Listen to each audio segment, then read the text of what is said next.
are in the game. The locking phase has begun here, so let's go ahead and take a look to see what's actually going on. Of course, SOSH is actually going to be part of the Legion side. We got Complexity over here on the Hellborn side. As far as the blind bands taking place, SOSH going ahead with Tundra and Silhouette, and then Tundra and Jeremiah being blind banned by Complexity. So Legion team banning the Tundra here in the blind bands. Not too often we see that, but wants to get rid of that, knowing that Moon Meander, of course, plays a very solid Tundra. But anything on the blind bands here so far, Trove? No, again, it's always interesting and kind of odd to me when a Legion team bans Tundra. They're blind banning phase because they obviously do have the potential to pick him up being first pick in two different phases. So, that's always interesting to me. Pebbles is still on the board though, and he has yet to be locked. So maybe, maybe he will get locked. I'm not quite sure though. So far they've locked Glacius, and then Complexity was responding with the Luna Bubbles, and now Foizen, I think is how you say his name, locked Plague Rider. I would hope to see that Pebbles locked because, or at least maybe like a Dark Lady, but who knows? We'll see. Yeah, they do got their one more lock themselves, and it's not going to be Pebbles, not even anywhere close for that matter. It's actually going to be Devour, with that lock right there. So other than that, it's been a pretty solid locking pull, but then you throw Devour on the board, changes things up a little bit perhaps, but still definitely a dominating hero. But yeah, with the options that are on the board, I do find it very interesting. I'm sure you do as well that SOSH chose him, and then Amun-Ra, actually the final lock here from Complexity even. So interesting finish of the locking phase.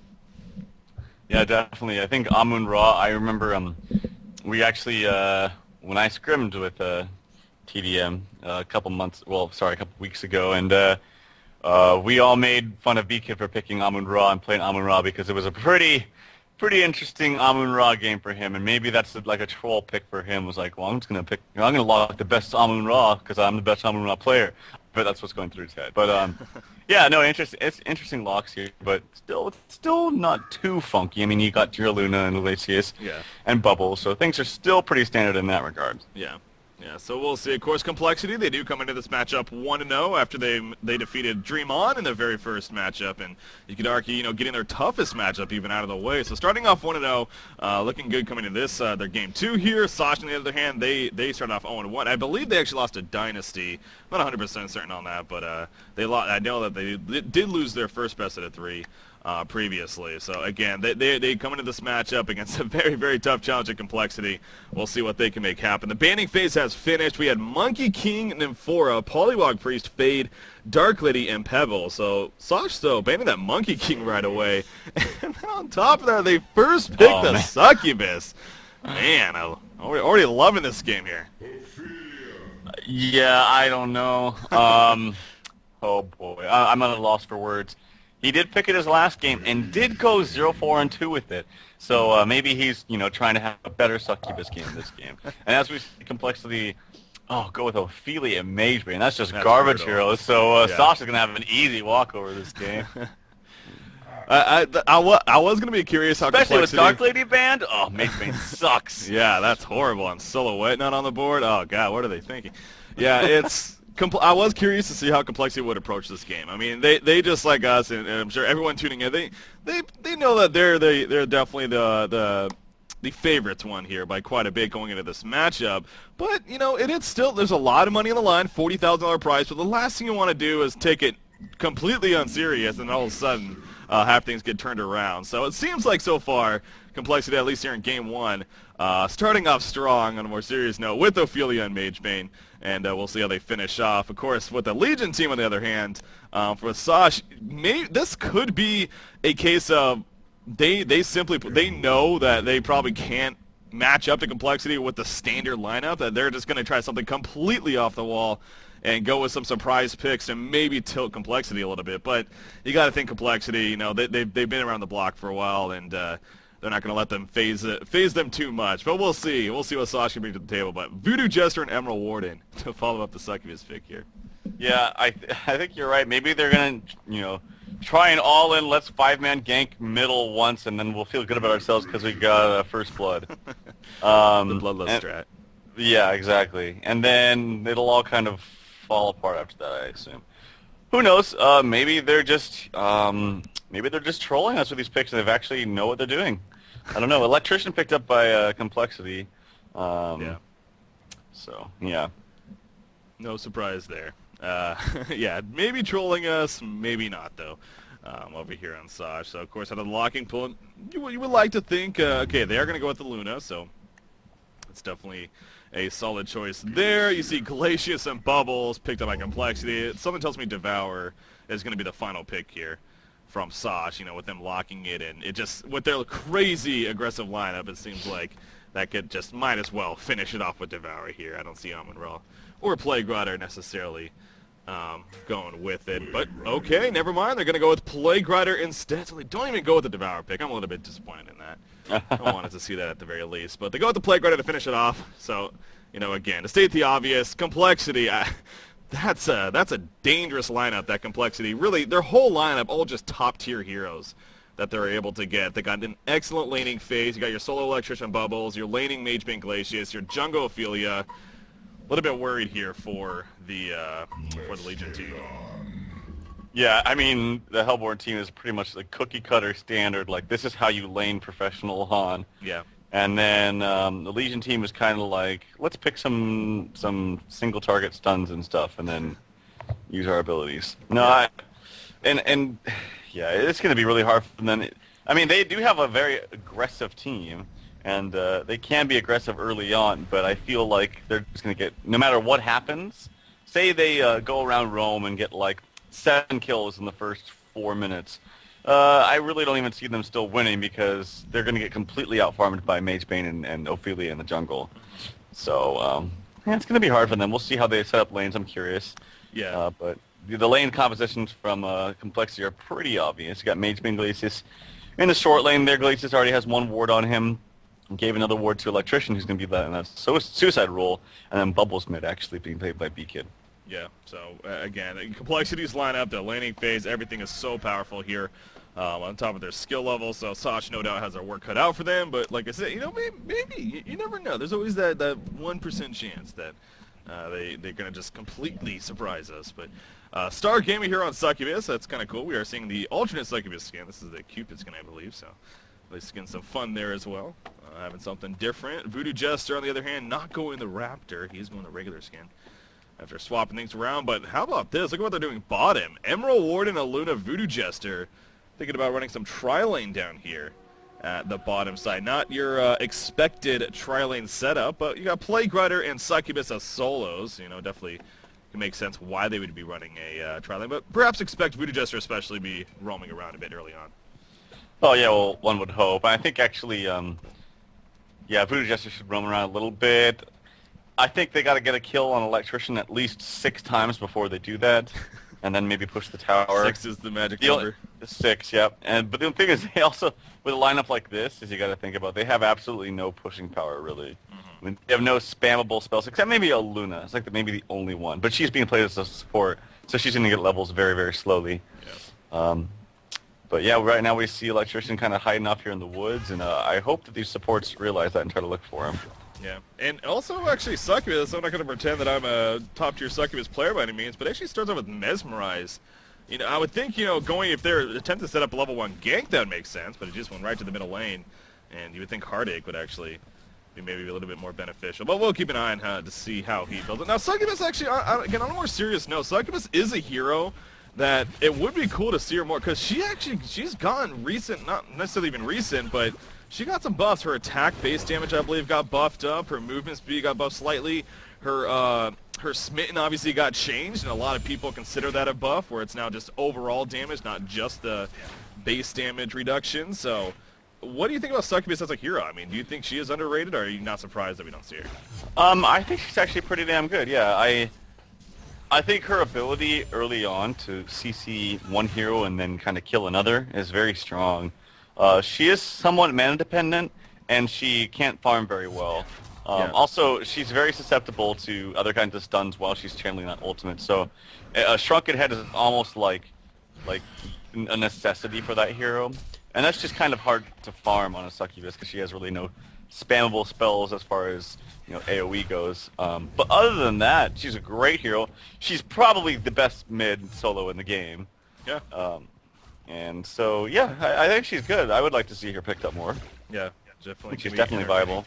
Obviously also a very aggressive nature on top of that, so Yeah, would be cool to see her more, but we definitely haven't. I mean, there's very, very rare times we see her picked up. So how the laning phase is taking place now. The bottom lane, Emerald Warden is having 100% free farm. Electrician even fell back a little bit. He's managed to get a couple of creep kills here, but you do see the Legion team. Voodoo Jester, he's kind of sticking down here, heavily harassing Electrician whenever he pushes up. Luna is starting to roam towards the top lane even. It looks like there is a haste rune up here, so at the very least going to try to protect that for Succubus to pick it up, who has about 100 gold away from the bottle. So maybe just trying to wait for that, protect it long enough. You want the top lane, Plague Rider actually a lot of jump. This is the last thing you want right here. Plague Rider goes down to Magebane for a Bloodlust kill. That's going to suck big time. One more auto protection. There's the blink. And a Bloodlust kill coming out for Haxerin. And what's already been free farm for him, Bloodlust kill on top of that.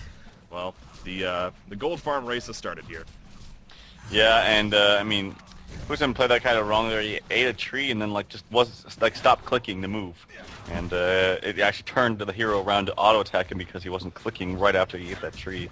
So, yeah, able to get the kill from Magebane, and boy, well, that's going to jumpstart this game. Yeah, that's Haxerin, of course, the GPM chart. You pull it up and, well, be way up there now, 385 gold per minute, and honestly, I don't even think that's necessarily skewed too much. I mean, with the start that he's having, obviously one of the more skilled players when it comes to just rising and maximizing his creep farm potential. He's already at a 16-7 creep farm.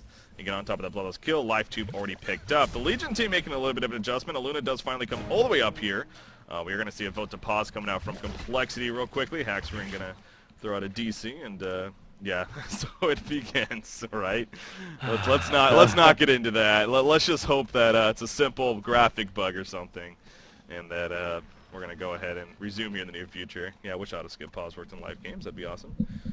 Fortunately, we haven't got the technology yet. But so again, a quick update. This is Complexity versus SOSH here. Obviously, a little bit of confusion today. We were going to cast a PDD versus Saishi. Unfortunately, that match did get postponed kind of last minute, so we're kind of looking around. We asked the viewers in chat who they wanted to watch, and not really a big surprise. A lot of people wanted to watch Complexity, not even really caring who they're playing against. It is Complexity after all. So obviously, we're coming here to watch Complexity. Now, there is a good chance that we're going to move on to DreamHoN versus Dynasty, which actually got postponed about an hour. So we may finish off this series and then jump into that. We may just jump into it as soon as possible. I mean, we'll wait and see what happens. You know, depending on obviously what happens here in this matchup, or this game specifically. Looks like they are going to have it resumed though after the reconnect and going to be good to go. But again, at the very least, we're bringing Heroes of New Earth to you, and at the very least, going to have a couple of games, if not more, here. So that's what we're doing. That's what we're going to be doing here on Honcast, as we do pretty much every day, especially with the DreamHoN Summer Championships. So once again, thank you for tuning in. But now back to the game. Like I said, Luna making the adjustment up here. They're going to try to harass Glacius a little bit, maybe doing some double stack creep pulling, but not going to be able to find her and or him, and he's going to be fine. Voodoo Jester even making his way to the top. So it seems like SOSH is taking this Magebane farm very seriously now, and they're going to try to do something about it. But man, a bunch of level 2s going up against level 5 Magebane. Yep. Glacius support. Don't know if that's going to be too successful. In fact, Magebane blinking in right here. He's going to take a Luna stun, but now he's going to go into Plague Rider. The mana drain begins. Plague Rider falling quickly. Nice acid cocktail coming out. But look at Magebane. He just doesn't give a shit right now. He's just going to stand his ground. Out comes the Curse of Ground. It's only level 1, though, so minimal damage going to be happening from that. And we'll start adding up. Oh, the power throw. Nice sidestep right there from Haxerin, the sidestep king, after all. And now he's going to try to chase down Plague Rider in this jungle. Minotaur stun missing, but Plague Rider will eventually go down to Magebane. So ugly, ugly news here for SOSH. Yeah, that's what happens when you're level 2 as a support and you're going against a Magebane who has boots and 365 movement speed, and then that mana burn just hurts so much. And then on top of the mana burn, well, you can't cast your spells anymore because you just got mana burn. So yeah, you can't really switch up a tri-lane against the Magebane, and when they have Ophelia, when he's already like won the lane and got the levels. You're just going to have to kind of deal with it and then hope for the best in the other lanes. Like maybe get a gank mid on this Bubbles, who's actually winning this lane very handily against the Succubus. That's very, well, I should say surprising in the sense that Bubbles shouldn't win, but not really surprising in the sense of this B-Kid. The players, yeah. It's obviously, again, with a matchup like this, the players' skill level definitely comes into play as well, not just the hero matchups, and it's definitely showing here in the middle lane with Beacon Bubbles going up against Stargamer playing the Succubus, and yeah, it's Succubus not doing the greatest. Now at the bottom lane, Let's see how Emerald Warden is doing. She is 26 and 11, so you know, not doing too shabby when it comes to her creep farm. Again, not necessarily 100% maximized. Top lane, we do see another kill happening. Actually, onto a Plague Rider. That is his 3rd death of the game, so he's all 3 deaths here so far. As Magebane, yeah, Magebane once again with a kill, so he is now 3-0-0 to start off this game on top of his creep farm. So, I mean, for SOSH, you know, it's really, it's definitely getting out of hand quickly here. Oh. Middle lane, Succubus gets a kill on a Bubbles, actually. Good job right there, but back to the top lane, though. I was watching Magebane chase a Luna, unfortunately, so what happened? I mean, just a good ultimate Heartache combo, or? Yeah, pretty much, and wow, that was pretty funny. Beat gets lost mid. Anyway, I mean, it is Succubus, but still, that's funny. I'm gonna give him shit for that. I know. Yeah, that's well, that's a danger. That's a hard combo to go against, man. I mean, if she gets to level 6, you get the ulti off, and then the Heartache on top. There's nothing you can do unless you have support there. So maybe just overstepped his boundaries a little bit. Some tons of aggression here coming out past this tier 2 tower. Succubus is going to come over here, and Haxor's taking a lot of damage by that cursed ground. It is only level 1, I think you said. Yeah. And he will get sent back to base from Ophelia, and as well as them getting the tower. So great news for Complexity is now it's only 7 minutes in, but there is 6k gold lead. Nearly 1,000 gold per minute. It just keeps increasing up here for Complexity. So yeah, the lead, again, not really a huge surprise here, but off to a very good start for Complexity. We're coming to the 8-minute mark. Like I said, especially going into Game 1, I was curious how they're going to kind of approach this game, knowing that they're the big-time favorites, and, well, they've taken it seriously, at least here in Game 1. So making the point that, you know, they just picked up this big sponsorship, and even if it's a team that maybe is a little bit more inexperienced than most others out there in the group stage, at least, they're going to still give it their all and make sure to come out on top and not have any surprises here. So you got to give them credit for that, but at the same time, SOSH, you know, they're gonna try. They're definitely trying here, but the signs not looking too good so far. Emerald Warden, she does finish her steam boots, so you know, don't we usually see Ghost Marchers though in Emerald Warden? If I'm not mistaken, or is it really situational? Well, I think that's kind of like a to each their own. I think they're both good. Yeah, I like Ghost Marchers on her just because I feel like I can move around and throw that ultimate out really quickly onto somebody, but it's like bursting up with movement speed. But, you know, late game, obviously, the steam boots are a little bit better. Yeah.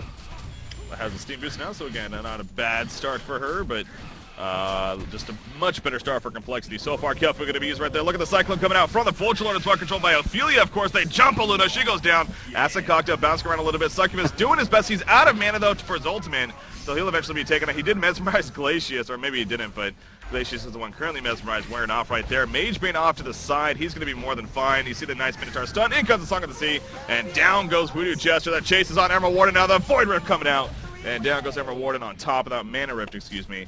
But a hat trick coming out for Beacon right there, so he did get killed there in the middle lane. A little bit of a laughable incident by yourself, but now he comes back and gets a hat trick, so kind of making up for that, you could even say. And while that's going on, they take out the middle tower, but Moon Meander's kind of just been chilling here at the bottom lane, doing his own thing, and now he's going to push the bottom tower as well. So that cold lead now already up to 11.5k here, coming up to the 10-minute mark now.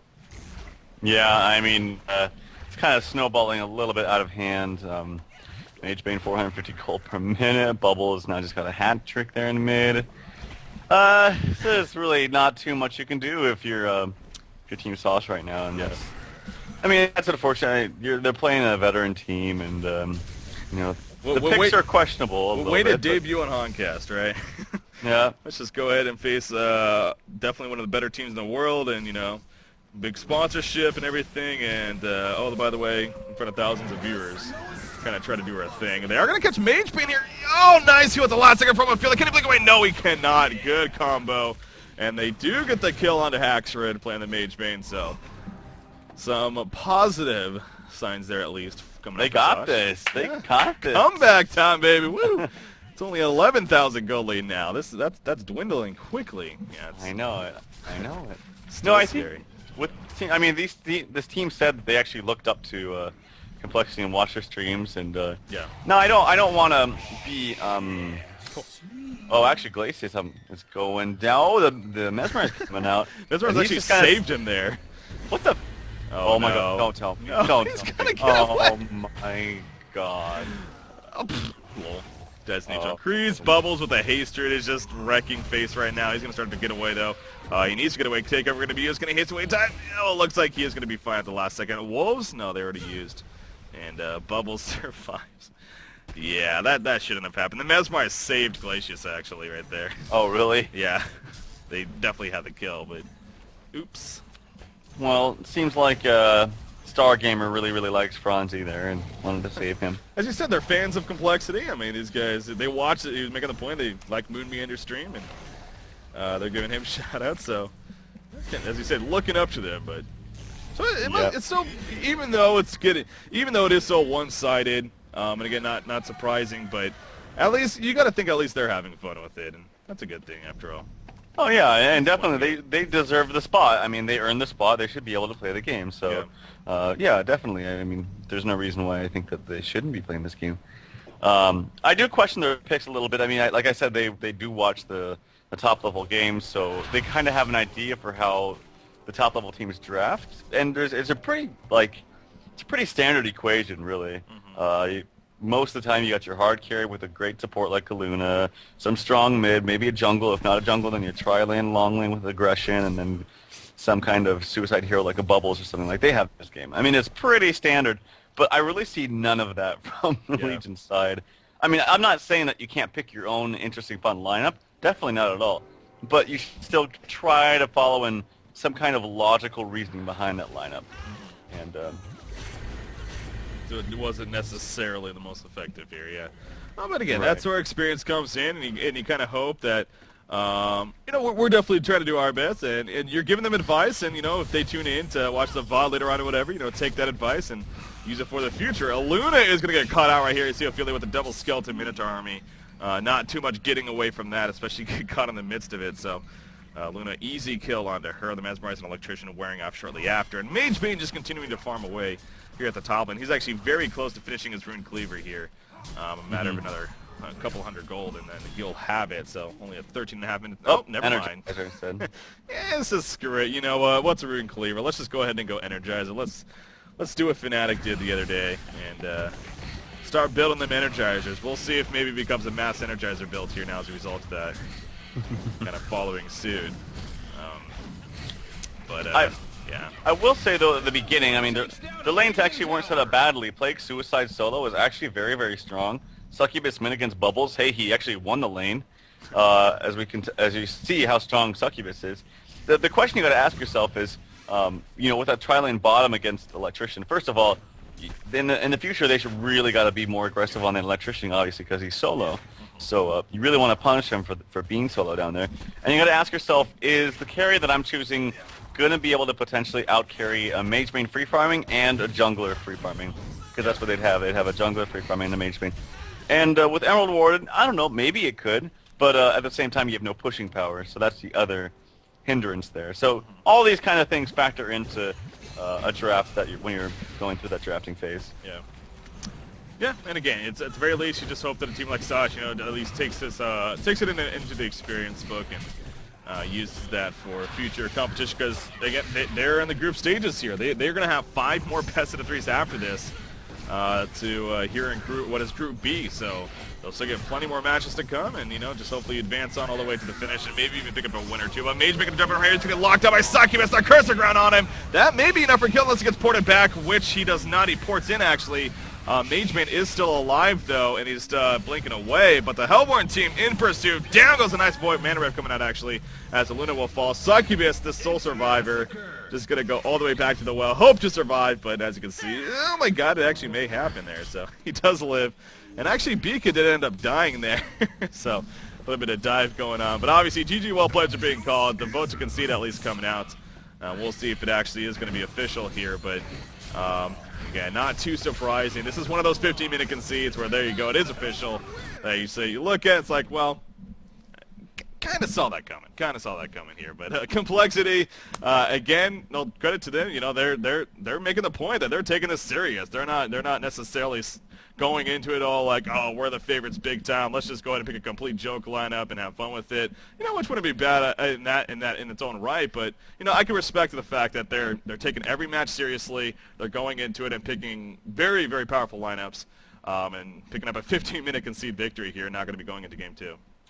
Yeah, definitely. You know, I see a lot of the time where Fnatic, back in the MSI days, well, actually they still kind of do it, where, and not to knock on them, I mean they're having fun, but when they play some lesser-known teams, teams that they know that they'll probably do very well against, they end up picking very, very trollish style lineups, and there's nothing wrong with that. I mean, if you want to have fun, go for it, you know. And they obviously win all those games, but it is kind of cool to see Complexity take it seriously, and you know, and really try their best, because it shows that they're a serious organization and they wanna do well. It does. So, on that note, guys, stay tuned. We're gonna have another game coming up. It looks like the DreamHoN versus Dynasty series is actually about to start. So I believe our plan is we're just gonna go ahead and jump into that one. Instead of finishing out the Complexity series, because again, we saw there in that first game especially, probably going to be a victory for Complexity, but we'll see. We'll definitely let you know in the future, though, what actually happens with that. But with that said, we're going to have another series coming up, guys. DreamHoN versus Dynasty. That best out of 3, game number 1 for that is going to be coming up right around the corner. Stay tuned, guys. We'll be right back.